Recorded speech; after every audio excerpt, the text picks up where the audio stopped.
अस्सलाम वालेकुम नाज़रीन, आप देख रहे हैं स्टेट क्राफ्ट और मैं हूं सैयद मुजम्मिल शाह।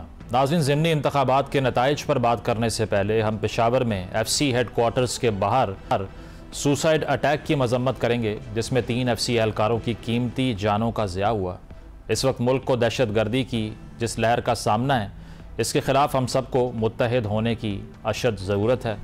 अब अगर हम कल के ज़िमनी इंतखाबात की बात करें तो कौमी असम्बली की 6 और पंजाब असम्बली की 7 नशिस्तों पर ये इंतखाबात मुनक्किद हुए। PMLN ने मुजफ्फरगढ़ की एक सूबाई नशिस्त के अलावा तमाम नशिस्तों पर एक कम्फर्टेबल विक्ट्री हासिल की।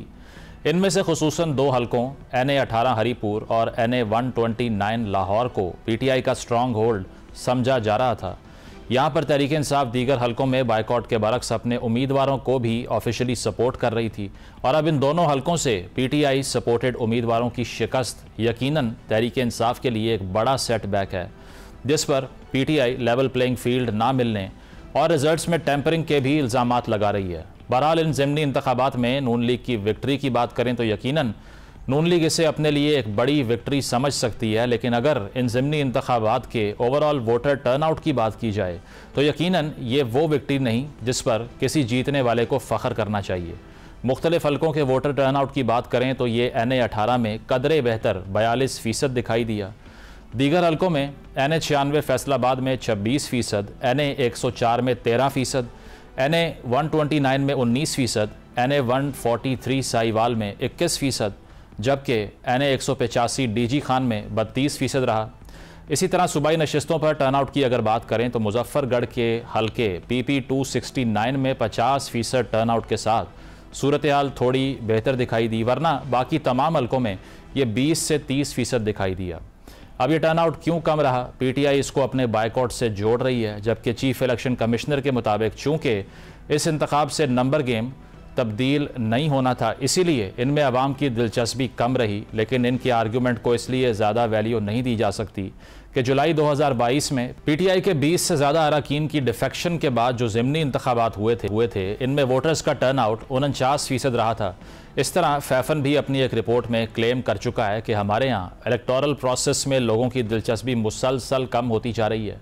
फैफन ने जो नंबर शेयर किए थे, इनके मुताबिक 2013 के आम इंतखाबात में वोटर टर्नआउट 55.5% था, जो 2018 में 52% हो गया, जबकि हालिया 2024 के इंतखाबात में यह टर्नआउट 48% दिखाई दिया। अब ये टर्नआउट मुसलसल डिक्लाइन की तरफ क्यों जा रहा है, इस पर हमारे मुल्क के कर्ता धर्ताओं को ज़रूर सोचना चाहिए कि क्या लोगों का एतमाद कहीं इस सियासी अमल से उठता तो नहीं जा रहा, और अगर ऐसा हो रहा है तो इसकी कॉम्प्लिकेशंस क्या हो सकती हैं, इस पर ज़रूर सोचना चाहिए। बहरहाल अब इन ज़िमनी इंतखाबात के सियासी असरात की अगर हम बात करें तो कौमी असम्बली में नून लीग की 6 नशिस्तों में इजाफा होने के बाद इनकी कुल तादाद 132 हो जाएगी। ये वो नंबर्स हैं जो अब मुस्लिम लीग नवाज़ पीपल्स पार्टी को माइनस करके बाकी तमाम इत्तेहादी जमातों, जिनमें MQM, काफ लीग, इस्तेकाम पाकिस्तान पार्टी के साथ सादा अक्सरियत साबित कर सकती है। शायद आइनी तरमीम के लिए तो हुकूमत को पीपल्स पार्टी की ज़रूरत पड़े, लेकिन एक्ट या तहरीक अदम एतमाद के लिए अब हुकूमत के लिए पीपल्स पार्टी की यकीनन वो अहमियत नहीं जो ज़िमनी इंतखाबात से पहले थी। अब इस सिचुएशन को पीपल्स पार्टी कैसे देखती है, ये एक सवाल है।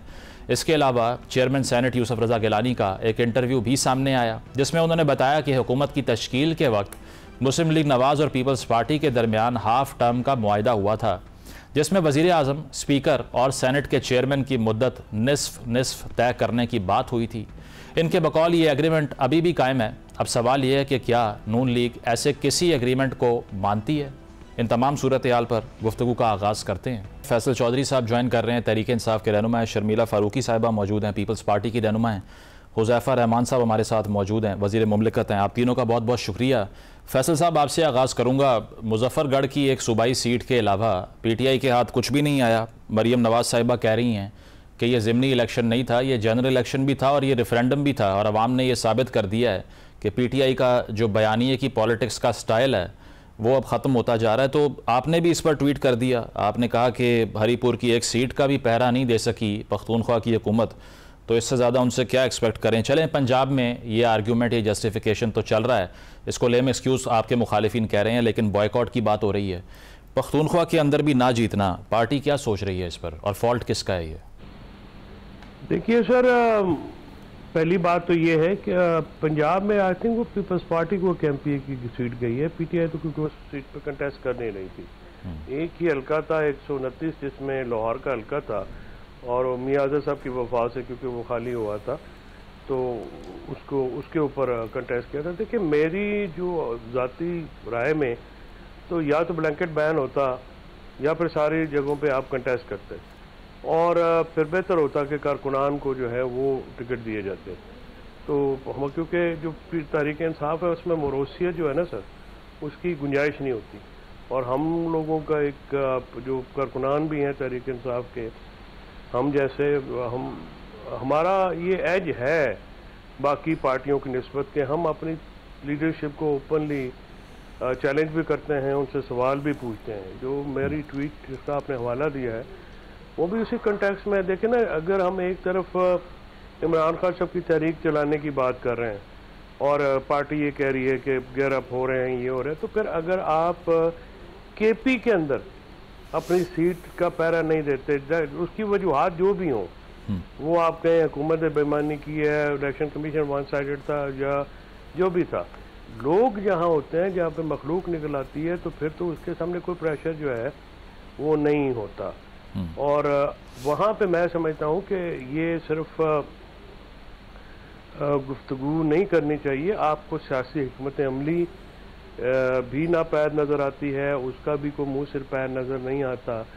तो अगर आप वज़ीर आला भी जो है वो अली अमीन के होते हुए ये होता तो फिर बहुत ज़्यादा शोर मचना था। तो सुहेल अफरीदी साहब को भी ज़रा अपनी इस पर थोड़ा गौर करना पड़ेगा कि आपको अपनी जो सिर्फ तो उस बयानात से नहीं गवर्नमेंट चलती, गवर्नमेंट चलाने के और बड़े तरीके हैं। नहीं फैसल साहब, सिर्फ वैसे वो बयान नहीं था, वो सिर्फ बयान नहीं था कि सुबह की रोशनी नहीं देखेंगे वो लोग जो कि धांधली करेंगे, धमकी कह सकते हैं आप? नहीं, मेरा उस नहीं, वो धमकी नहीं है, वो तो एक ऑब्जर्वेशन ही है मेरी, नहीं मैं नहीं देखता उसको इस नज़र से। मेरा ख्याल में कि मैं उनको ओवरऑल बात कर रहा हूँ, मैं किसी एक स्पेसिफिक बयान का हवाला नहीं दे रहा। देखिए मरियम बीबी जो है, अगर वो ये कहती है रेफरेंडम है, तो आप देखिए लाहौर में 129 में जीतने वाले उम्मीदवार को कितने वोट पड़े हैं? मेरे ख्याल में 20-21 हज़ार। तो इसी तरह से जो लोएस्ट टर्न आउट है वो तो लाहौर ने रिजेक्ट कर दिया मरियम नवाज शरीफ और मोहम्मद नवाज शरीफ की जो सियासत है। अगर आप बहुत डेवलपमेंट जिसने की बुलंदो बांग दावे किए जाते हैं या गुलाबे मिलाए जाते हैं, उस चीज़ को सामने रखते हुए तो फिर आपको ये होना चाहिए था वहाँ पे लाखों की तादाद में वोट पड़ते नून लीग को, लेकिन ऐसा तो किसी इलेक्शन में नहीं हुआ। जो वहाँ पे इलेक्शन हुआ है DG खान में, वो भी कोसो और जरदारियों की आपस में ट्राइबल एक क्लैश है और उसमें पीपल्स पार्टी हारी है। पीपल्स पार्टी का क्लेम था साउथ के ऊपर, वो तो खैर ये खुद जवाब देंगे। उसमें कासिम गिलानी की मैं ट्वीट पढ़ा था, तो उन्होंने इसको किसी और तरीके से देखा है। PTI तो इसलिए वहाँ पे आप रेफरेंडम करें ना, रेफरेंडम सिर्फ एक पार्टी के तो नहीं होता, ठीक है, ये तो सियासी लड़ाई। अगर PTI वहाँ पे होती तो फिर एक अलग बात थी, लेकिन एक बात जरूर है कि बायकॉट का फैसला जो है वो बिल्कुल सही साबित हुआ है और लोगों ने वोट नहीं डाले। मियाँ वाली में 5 वोट निकले हैं पोलिंग स्टेशनों पे, ठीक, तो आप खुद अंदाजा लगाएं। बिल्कुल, जब PTI शामिल होती है तो फिर टर्नआउट क्या होती है और नहीं होती है तो फिर टर्नआउट क्या। बिल्कुल, इस पे हुज़ैफा साहब आपकी तरफ आता हूँ। ये बेशक विक्ट्री तो आपके नाम ही रही इस ये जो इंतखाबी मरहला था सारा, लेकिन इसमें बैरिस्टर गौर ने भी ये बात की, फैसल साहब का आर्गूमेंट भी आपने सुन लिया कि लो टर्नआउट जो है वो अदम एतमाद है, एतमाद नहीं है। अब लाहौर की अगर बात करें तो किसी दौर में आपका स्ट्रॉन्ग होल्ड था 19% टर्नआउट, NA 104 की बात करें 13% है। तो इस पे फिर हम कॉन्फिडेंस के साथ कह सकते हैं कि ये रेफरेंडम ही है और अवाम ने फैसला कर लिया है कि मुस्लिम लीग नवाज़ जो है वो बहुत मकबूल हो चुकी है। जी बहुत शुक्रिया जी, मैं कुछ बातें आप पे गोशगुजार करूँगा। पहली बात तो ये है कि आप माजी के जितने भी ज़िमनी इंतखाबात हैं आप उठाकर देख लें। ज़िमनी इंतखाब भी दो तरह के, एक तो फ़ौरन जो आम इंतखाबात के बाद होता है और एक जब हुकूमत मिड में होती है तब होता है। अगर किसी भी ज़िमनी इंतखाब का टर्न आउट जो है एज ए होल पूरे मुल्क में जो अगर आप एवरेज देखें तो ये 25 से 30% रहा है, कहीं इससे कुछ कम है, कहीं कुछ तरह 30 से ज़्यादा भी है। तो लेकिन आप देखेंगे माजी में कभी भी ज़िमनी इंतखाबात का टर्न आउट कुछ 40 या 50% नहीं होता। ज़िमनी इंतखाबात का टर्न आउट हमेशा से इतना ही रहा है, चूँकि बैरिस्टर गौहर साहब ने कभी पार्लिमानी सियासत में हिस्सा नहीं लिया, अगर वो खुद रिकॉर्ड चेक कर रहे थे, उन्हें पता होता कि पार्लिमानी सियासत में अगर वो हिस्सा ले रहे होते कि माजी में ज़िमनी इंतखाबात में क्या टर्नआउट जो वो रहा है। दूसरी बात ये कि जो इस दफ़ा पाकिस्तान तहरीक इंसाफ ने बाइकआउट किया है, उस पर सिर्फ मैं कुछ हकायक आप पे गोशगुजार करूंगा कि जी देखें, जिस जमात ने जब भी कभी बाइकआउट किया, मैं मोहतरमा बेनज़ीर भुट्टो शहीद से स्टार्ट करूंगा, उन्होंने खुद इस बात का एतराफ़ किया कि हमें 85 के अंदर जो है, चाहे वो जमाती या गैर जमाती थे, हमें बाइकआउट नहीं करना चाहिए था और उसकी कॉस्ट उन्हें पे की। आपको जमात इस्लामी का याद होगा कि जमात इस्लामी ने 2008 में बाइकआउट किया और आज तक वो जो है दोबारा फिर नेशनल असेंबली का रुख कर नहीं सके। पीपल्स पार्टी ने किया है हमेशा जमात बाद में जी। तो इसलिए जो बानी तहरीक इंसाफ ज़ाहिर है जो उनकी गैर सियासी सोच है वो बार बार नजर आ रही है कि ठीक है डिस्क्वालिफिकेशंस हो गई या जो भी वजूहात थी उनके लोगों को सजाएं हो गई, लेकिन जिस तरीके से उन्होंने बाइकआउट किया और अपना जो वोट बैंक मौजूद था, चाहे वो थोड़ा था या ज्यादा था, लेकिन आप देखेंगे कि आने वाले इंतखाबात में वोट बैंक नजर भी नहीं आएगा। अच्छा। बेसिकली इस बात पर गौर करने की जरूरत है। फैसल चौधरी साहब इस पर रिस्पॉन्ड जरूर करें कि जो सियासी जमातें होती हैं वो इस तरीके से बाइकआउट की पॉलिसी नहीं अपनाती, और फिर बाइकआउट अगर आप कर ही रहे हैं और आपका प्रिंसिपल स्टांस है, तो बाइकआउट लाहौर में कहाँ गया था, वो बाइकआउट जो है उमर अयूब के हल्के में कहाँ गया था। अब उमर अयूब के हल्के में जीतने वाले कैंडिडेट ने हासिल किए 1,60,000 या 62,000 वोट, और जो रनर अप है जो पीटीआई की उम्मीदवार थी उमर अयूब की जो बेगम थी, उनके वोट को 1,20,000 या 1,60,000 साहब आर्ग्यूमेंट ये है ना, पीटीआई का वोटर जानता है कि नंबर गेम तो चेंज नहीं होगी, तो क्या फायदा फिर पॉइंटलेस एक्सरसाइज में पार्ट लेके। नहीं, ये कोई आर्गुमेंट नहीं है कि नंबर गेम अगर आपके हक में ना हो रही हो, आप इलेक्टोरल प्रोसेस को छोड़कर चले जाएं, फिर तो असेंबली के अंदर अगर आपके पास 60 सीटें हैं या 70 सीटें हैं, फिर तो आपको सारों से इस्तीफा दे देना चाहिए कि हमारे पास वज़ारत उज़्मा नहीं आई। आप हमेशा जमहूरियतों के अंदर पार्लियामेंट का हिस्सा होते हैं, असेंबली बिजनेस का हिस्सा होते हैं और अपना मुस्बत रोल प्ले कर रहे होते हैं, और जाहिर है आप एक नैरेटिव बना रहे होते हैं, बजट के ऊपर आप अपना एक शेडो बजट लेकर आ रहे होते हैं, सिटिंग गवर्नमेंट को क्रिटिसिज्म कर रहे होते हैं, अपने वोटर के हकूक की बात कर रहे होते हैं। पार्लियामेंट जो सबसे सुप्रीम फोरम है, जिसको आप कहते हैं कि तमाम इदारों की माँ है, वहां पर कम से कम आपके पास एक फोरम मौजूद होता है। ये कोई दलील नहीं है कि चूंकि आपके पास नंबर गेम में फर्क नहीं आना और आप इस सीट को जीतने से वजारत उज़्मा की तरफ नहीं जा सकते, तो इसलिए आप जो है वो इंतखाबात में हिस्सा ना लें। मेरे ख्याल से ये कोई दलील नहीं है। हमेशा जो है आप अपने हलकों में अपने वोट बैंक को जगाने के लिए, लोगों को एंगेज रखने के लिए और अपनी स्पेस कोई और फिल ना कर ले, इंतखाबात में हिस्सा लेते हैं। ये मैं आपको at the cost of reputation फिर गुजारिश कर रहा हूँ कि बानी तहरीक इंसाफ और तहरीक इंसाफ को समझ आएगी इस बात की कि जो उन्होंने इस दफा बाइकआउट की है उसकी उनके अरकान असेंबली को कितनी हैवी कॉस्ट पे करना पड़ेगी, और मुस्तकबिल में आप देखेंगे कि तहरीक इंसाफ इन हलकों में नामो निशान खत्म हो जाए। बिल्कुल, ये पॉलिटिकली तो अगर तारीखी तौर पे बात करें तो बाइकआउट जो है वो हमेशा अच्छा रिजल्ट नहीं करता। शर्मिला साहिबा, ये पीपल्स पार्टी भी ये बात करती आई है कि जो इलेक्शन तहरीक इंसाफ हार जाए उसमें वो धांधली का इल्ज़ाम लगाते हैं, रिजल्ट कबूल नहीं करते। पीपल्स पार्टी आपको नहीं लगता उसी राह पर चल रही है? समड़ियाल का ज़िमनी इलेक्शन देख लीजिए, धांधली का इल्ज़ाम लगा। NA 185 में जिस तरह फैसल साहब कह रहे हैं, कासिम गिलानी साहब कहते हैं कि अमले को यरगमाल बना लिया, पोलिंग एजेंट्स को उन्होंने हब्से बेजा में रख लिया, तो एक्सेप्ट पीपल्स पार्टी भी नहीं कर रही रिजल्ट को, तो धांधली आपकी इत्तेहादी जमात ने कर दी पंजाब में आपके साथ। जी बहुत शुक्रिया। देखिए जी, जहाँ तक NA 185 का ताल्लुक है तो वो तो मैं जो कल से वीडियोस देख रही हूँ और जो हार्डकोर एविडेंस देख रही हूँ पिक्चर्स की सूरत के अंदर, तो वो तो मेरा ख्याल है अगर कोई लेमैन भी देखेगा तो यही कहेगा कि किस किस्म की ब्लेटेंट खुलेआम धांधली हुई है, और सारे अमले को यरगमाल बना के जिस तरीके से फॉर्म 45 के बाद फॉर्म 47 चेंज किया गया, ये अपनी मिसाल आप है। तो जहां पर धांधली होगी, जहां पर ज्यादती होगी, तो पीपल्स पार्टी जरूर उसके ऊपर एहतजाज करेगी और जरूर उसके ऊपर बात करेगी।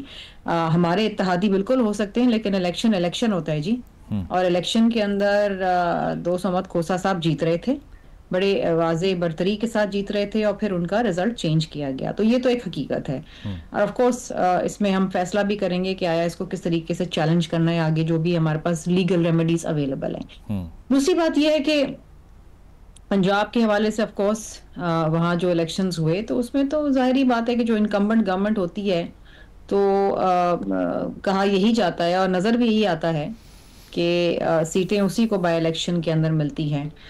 बात यह है कि देखिए जो असल मार्का होगा वो अगले जनरल इलेक्शंस के अंदर होगा, और वो कारकर्दगी के ऊपर होगा कि किसने कितना डिलीवर किया, क्या हुआ क्या नहीं हुआ, वो कौम के सामने होगा। इस वक्त तो देखिए पीपल्स पार्टी और PMLN मसलहत के तहत एक दूसरे के इत्तेहादी हैं, क्योंकि हमारी आइडियोलॉजीज, हमारी तर्ज सियासत कम्प्लीटली एक दूसरे से बिल्कुल मुख्तलिफ है। लेकिन हमारी कोशिश यही होती है कि हम सिस्टम को चलाएं, क्योंकि पिछले इलेक्शन में किसी को भी अक्सरियत नहीं मिली थी, और अगर पीपल्स पार्टी PMLN का साथ ना देती तो वो हुकूमत ना बना पाते। और जिस तरीके से मुल्क का एक दिवालिया निकलने वाला था 2022 के अंदर, और PDM की गवर्नमेंट आई, उसमें पीपल्स पार्टी ने साथ दिया, उसमें तो हम खैर काबीना में भी थे। उसकी तो मैं समझती हूँ सबसे बड़ी कारकर्दगी यही रही कि पाकिस्तान को दिवालिया होने से बचा लिया। और इस वक्त मैं समझती हूँ कि बहुत सारे चैलेंजेस हैं, बहुत सारे ऐसे काम हैं जो होने चाहिए, कुछ काम ऐसे हैं जो नहीं होने चाहिए। 27वीं तरमीम में भी पीपल्स पार्टी ने ऑपोजिशन का किरदार अदा किया, वो तमाम चीजें ब्लॉक करी जो PMLN चाहती थी, और तो जो 28वीं में तो नहीं हो जाएगी कहीं, सूबों के हक पे डाका डालने वाला था। नहीं, मैंने कहा वो कहीं 28वीं में तो नहीं हो जाएंगी NFC और 190A की जो बात है। जब तक पीपल्स पार्टी है तो कोई भी ऐसा काम नहीं होगा, ठीक है, जिसमें सूबों के इख्तियारात के ऊपर डाका डाला जाएगा या लोगों के वसाइल को यरगमाल बनाया जाएगा। ऐसी कोई भी चीज पीपल्स पार्टी के होते हुए तो नहीं। और शर्मिला साहिबा, ये जो पंजाब में आपको स्पेस ना मिलने की बात है, आपको लगता है कि it is related to Punjab? क्योंकि जिस तरह से पहले आपकी पार्टी के बहुत से लोग ये बयान दे चुके हैं कि पंजाब के अंदर जो है वो पीपल्स पार्टी से खौफ खाती है मुस्लिम लीग नवाज। एक इसको एड्रेस कर दें, और दूसरा क्या हम ये अब अस्यूम कर लें कि आपका और PTI का एक ही नैरेटिव है कि हुक्मरान जमात धांधली करवा रही है इलेक्शन कमीशन को साथ मिला के? जी, पीपल्स पार्टी और PTI का कभी भी कोई बयानिया यकसा नहीं हो सकता। आप पीपल्स पार्टी को प्लीज PTI से कहीं से भी किसी तरीके से कंपेयर ना करें। PTI तो हर चीज में कहती है धांधली है, PTI तो हर चीज में कहती है कि चोर है, PTI तो हर चीज में कहती है, PTI तो हर चीज में उनकी कोई सियासत ही नहीं है। मैं उनकी सियासत को सियासत नहीं समझती। उनकी सियासत कैदी नंबर 804 पे शुरू होकर वहीं पर खत्म हो जाती है। लेकिन मैंने आपसे ये कहा कि जहां धांधली होगी, जहां ज्यादती होगी, जहां आवाम का मैंडेट छीना जाएगा, वहां पीपल्स पार्टी जरूर एहतजाज करेगी। ठीक है, प्रोग्राम में एक ब्रेक शामिल करेंगे, ब्रेक के बाद वापस आते हैं। Stay with us.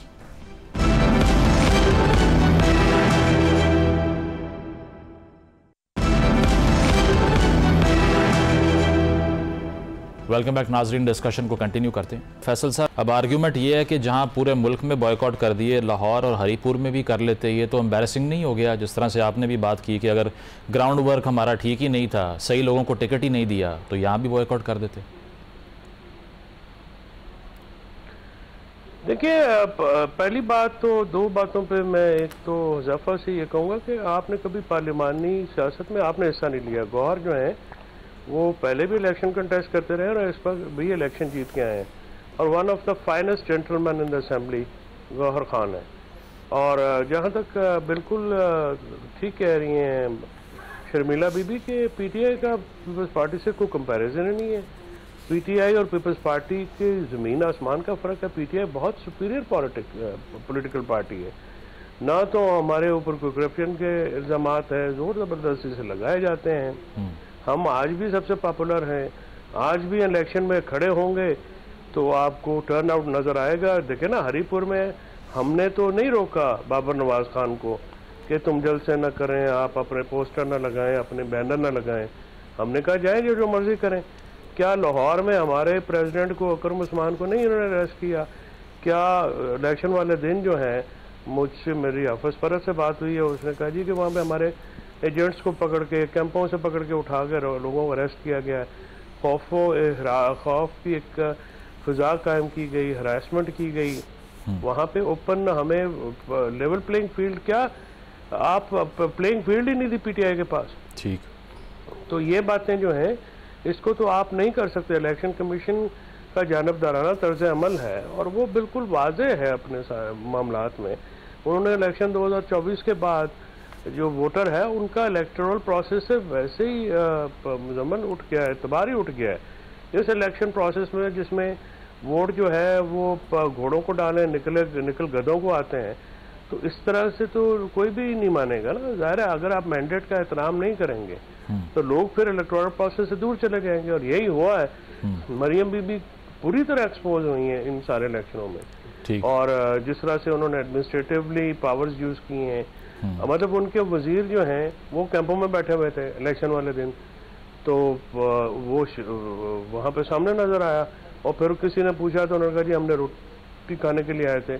वो जो शेख सरवर है वो बेचारे को अरेस्ट कर लिया, वो जर्नलिस्ट है, उसको अरेस्ट करके पता नहीं किधर कर दिया। देखिए इस तरह के हथकंडे जो इस्तेमाल करना है ये तो गैर जमहूरी और फस्ताई है। अच्छा फैसल साहब मुझे ये बताएं उमर अयूब साहब ने क्या खान साहब का जो बॉयकॉट का फैसला था उसको डिसरिगार्ड किया, जो फवाद चौधरी साहब भी कह रहे हैं कि ये उसका रिजल्ट अब सामने आ चुका है, तो हम ये अस्यूम कर लें कि फिर फ्यूचर में उमर साहब को भी पार्टी में मुश्किल का सामना होगा जिस तरह गंडापुर साहब को हो गया, मरवत साहब को हो गया?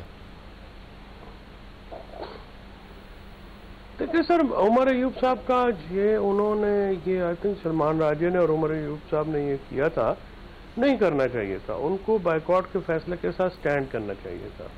मारूजी जो होते हैं हल्का, हम भी हल्के की पॉलिटिक्स करते हैं, हालात डिफरेंट होते हैं, लेकिन पॉलिटिक्स जब बाकी जो है जैसे 5 सीटों पे नहीं इलेक्शन लड़े हुए तो 6 सीटों पे इलेक्शन जो है साथ में हुए हैं, तो उस पे 2 पे आप लड़े हैं, बाकियों पे नहीं लड़े, तो ये उससे फिर हमारा देख रहे हैं हमें बात करते हुए मुश्किल होती है। इस सवाल का सामना करते हुए मुश्किल होती है कि जी हम 2 सीटों पे आप क्यों लड़े, और फिर दोनों सीटों पे जो टिकट हैं वो कारकुनान को नहीं दिए गए। मेरी ज़ाहिर है उमर अयूब साहब हों या उनकी फैमिली हो, मेरे लिए बड़ी काबिल एहतराम है कि जो है फिर आम कारकुनान को क्यों नहीं दिए गए।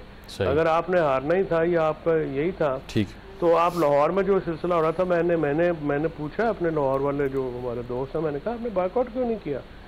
तो या तो फिर आप बाइकआउट करते अगर आपको इतनी मुश्किलात का सामना करना पड़ता था। लेकिन वो पार्टी में पता नहीं फैसले किस तरह से देखे ना, वहाँ पे कोई बड़ा आदमी, कोई बड़ा लीडर हमारा, इवन जिसके लाहौर के जो लीडर हैं यानी सलमान राजा नहीं गया वहाँ पे वकास अकरम शेख नहीं गया वहाँ पे, आलिया हमजा को तो सजा हुई हुई है ना। अगर वो नहीं है हमारा, फिर आप इलेक्शन किस लिए लड़ रहे हैं जब आपके कोई बंदे तैयार ही नहीं है वहाँ पे जाके कैंपेन करने के लिए?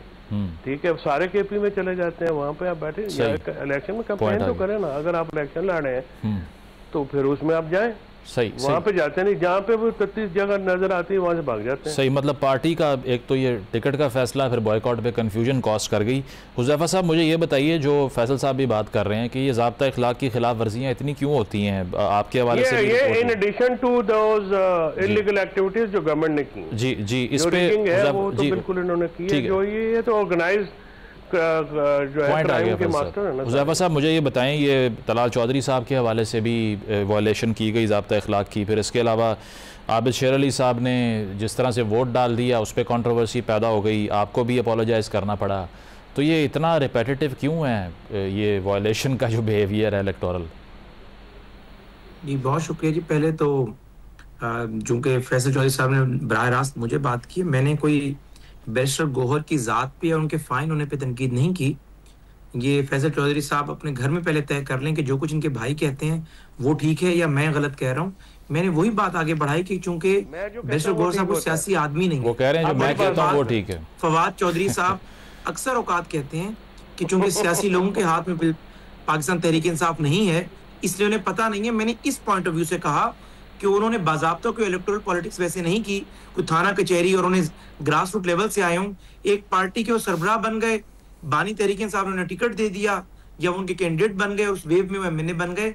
अगर कोई ग्रास रूट लेवल का बंदा, चाहे वो फवाद चौधरी क्यों ना होता, अगर वो पार्टी का आज चाहे सो कॉल्ड सरबराह होता तो इस पे एहतजाज करता कि जी हमें अपने हलकों को नहीं छोड़ना चाहिए, बेशक हमें गलत सजाएं हुई हैं या हमारा जो भी स्टांस है हम उस स्टांस को सामने रखकर लेकिन लोगों के पास जाएं जरूर।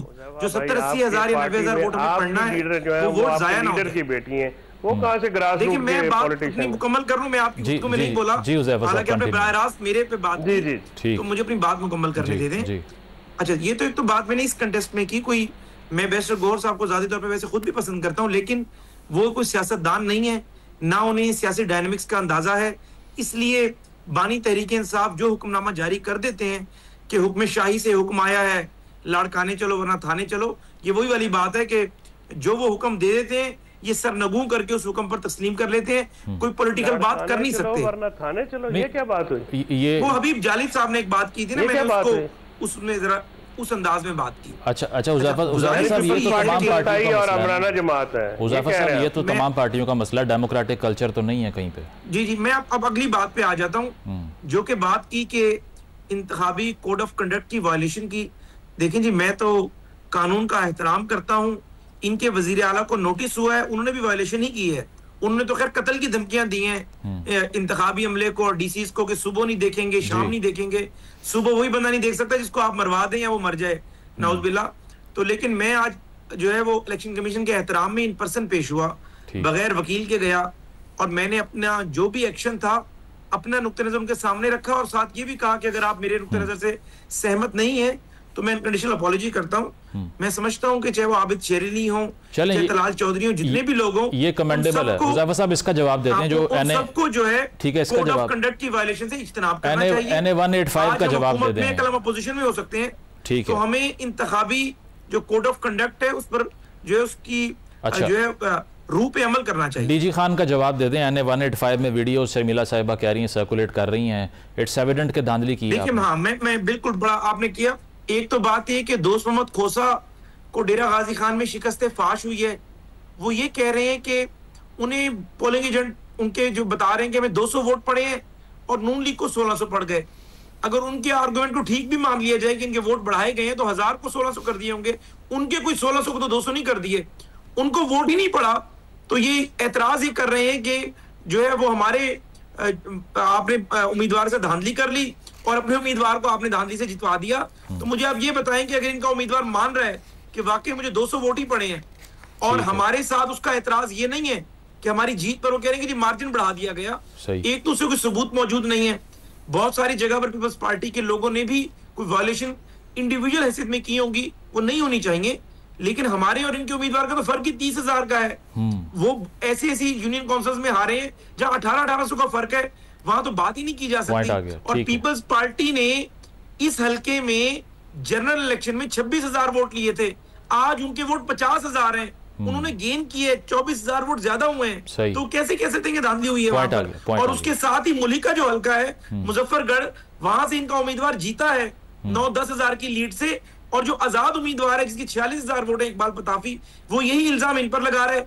तो जो हारने वाला होता है वो हर जगह इस तरह के इल्जाम लगाता है। ठीक है, पीपल्स पार्टी को बड़ा दिल करना चाहिए। शर्मिला फारूकी साहिबा मेरे लिए बहुत काबिल एहतराम है, तो उन्हें कम से कम मामले की गहराई में जाकर तहकीकात करवानी चाहिए। अगर फिर भी ये साबित हो तो हम बैठे हुए हैं इंशाल्लाह। वो कह रहे हैं लायबल बनाएंगे इस पे। प्रोग्राम में एक ब्रेक शामिल करेंगे, ब्रेक के बाद वापस आते हैं। Stay with us.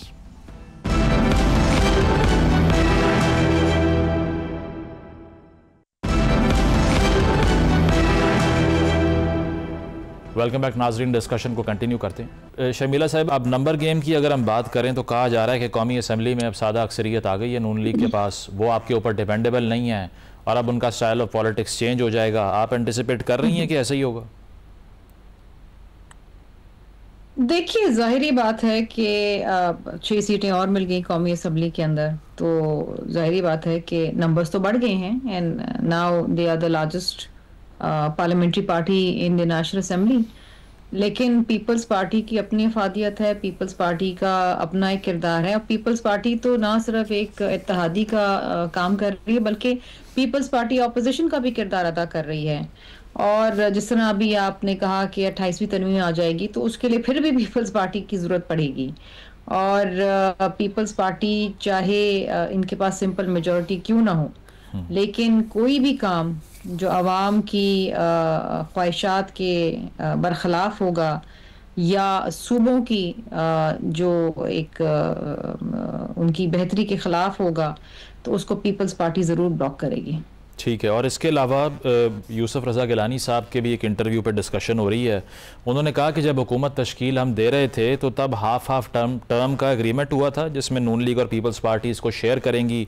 वज़ीर आज़म, स्पीकर और सेनेट के चेयरमैन की मुद्दत की बात हो रही है और ये एग्रीमेंट अब भी इन प्लेस है। तो ये अपने वोटर को तो नहीं बताया दोनों पार्टीज़ ने? ऐसी कोई बात हो चुकी थी? देखिए गिलानी साहब होंगे प्रीवियस इशू को इस हवाले से अगर ऐसी कोई बात है, लेकिन नॉट टू माय नॉलेज। मतलब आउटराइटली आप कह रही हैं कि there was no discussion of the sort? नहीं, मे बी गिलानी साहब को इसकी नॉलेज हो, लेकिन मुझे नहीं है।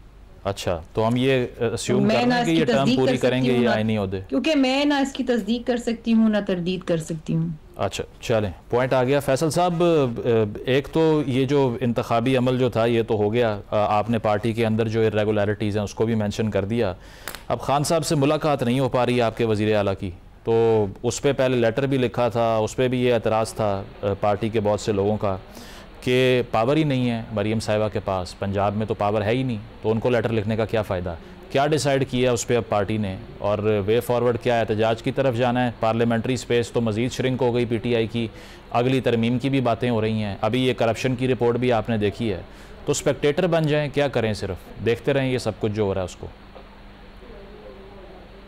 नहीं, पीटीआई तो अपने तक जो एहतजाज हो रहा है, हो सकता है वो कर रहे हैं, कारकुनान जो हैं वो आते हैं, देखिए ना वो उसके अडाला के बाद भी वही लोग जाते हैं, लीडरान नहीं जाते, कारकुनान तो जाते हैं।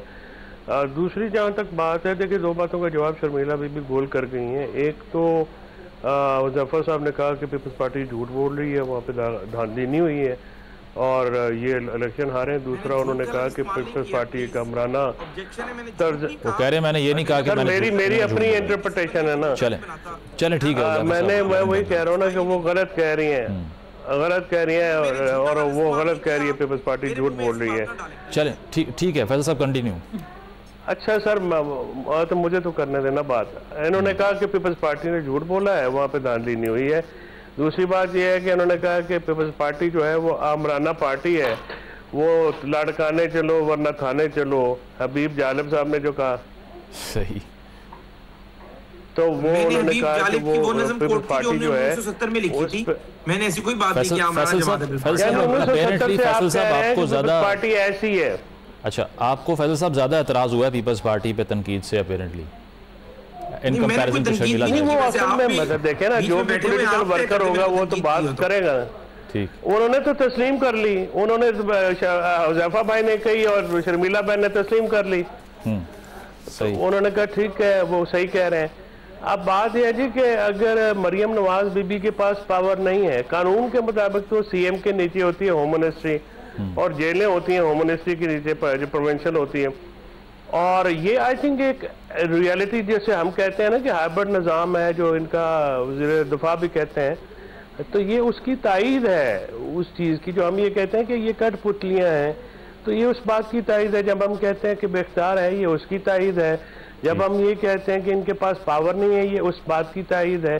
तो ये बुनियादी तौर पे जो हमारा स्टांस है ये उसको तायीद में है। दूसरी बात ये है मुजम्मल साहब, जो IMF ने इनके ऊपर करप्शन के इल्जाम लगाए, जो इन्होंने लूट मार की है पिछले 2-3 सालों में पाकिस्तान में, उसका तो जवाब ही नहीं है इनके पास। वो कह रहे हैं हम इलेक्शन जीत रहे हैं, कई 100 अरब रुपए अवाम के खा गए, तो क्या हो रहा है उससे? कौन?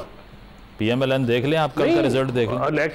इलेक्शन ये कोई अवाम के वोटों से थोड़ी जीतते हैं, ये तो फॉर्म 47 की हुकूमतें, अभी भी फॉर्म 47 है। अच्छा, इन्होंने जो अरबों रुपए की करप्शन कर दी है उसका जवाब क्यों नहीं देते?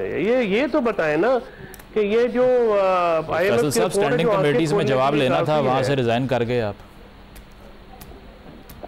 अब देखिए स्टैंडिंग नहीं, आप किस प्रोग्राम में क्यों ना जवाब लें? आपको मनाही है कोई?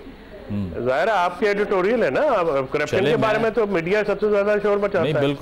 बिल्कुल, मैंने तो मेंशन किया इस रिपोर्ट को। ज़ैफर साहब रिस्पॉन्ड कर दें जी इस रिपोर्ट को। ये जो एलीट कैप्चर पाकिस्तान में है, IMF की कहने पे आपने रिपोर्ट पब्लिक की और फिर ये सब कुछ हुआ है, क्या डिफेंस है शुगर स्कैंडल का? 5300 बिलियन रुपीस खा गए हैं। देखिए 30 सेकंड ज़ैफर साहब। देखिए IMF ने जो रिपोर्ट दी है वो रिपोर्ट बिल्कुल ये नहीं है कि इस हुकूमत और इसकी टेन्योर के हवाले से या कोई स्पेसिफिक करप्शन के हवाले से, यही है जनरल बात की है उन्होंने। सुन ले मेरी बात, उन्होंने जनरल बात की है, जो ऑडिट ऑब्जेक्शंस होते हैं वो सेटल नहीं हो पाते, उस पर उन्होंने बात की है। 4 सूबे हैं, एक सूबा KP है जहाँ पे पीपल्स पार्टी की हुकूमत है, एक सूबा पंजाब है जहाँ पर नून की हुकूमत है, सिंध जो है वहाँ पीपल्स पार्टी की हुकूमत है, मरकज के पास तो पीएसडीपी में कुछ होता ही नहीं है क्योंकि करप्शन की गुंजाइश भी रह जाए। अब तो सारा पैसा सूबों के पास होता है। मैं पंजाब को बीच में लेकर आ रहा हूँ। पंजाब का इशू तो IMF की जो रिपोर्ट है वो ये हरगिज नहीं है कि मरकज में कोई करप्शन हो रही है। उन्होंने ये कहा कि ये चीजें जो है लीकेज होती है पैसे की, इसको ठीक होना चाहिए। ठीक है, लेकिन ये करप्शन खत्म करना हुकूमत का ही काम है। बहुत शुक्रिया। वक्त खत्म हो चुका है। फैसल चौधरी साहब, शर्मिला फारूकी साहिबा, उज़ैर रहमान साहब हमारे साथ मौजूद थे। नाज़रीन, प्रोग्राम आपने मुलाहिज़ा किया, फीडबैक ज़रूर दीजिएगा। इजाज़त दीजिए, अल्लाह हाफ़िज़।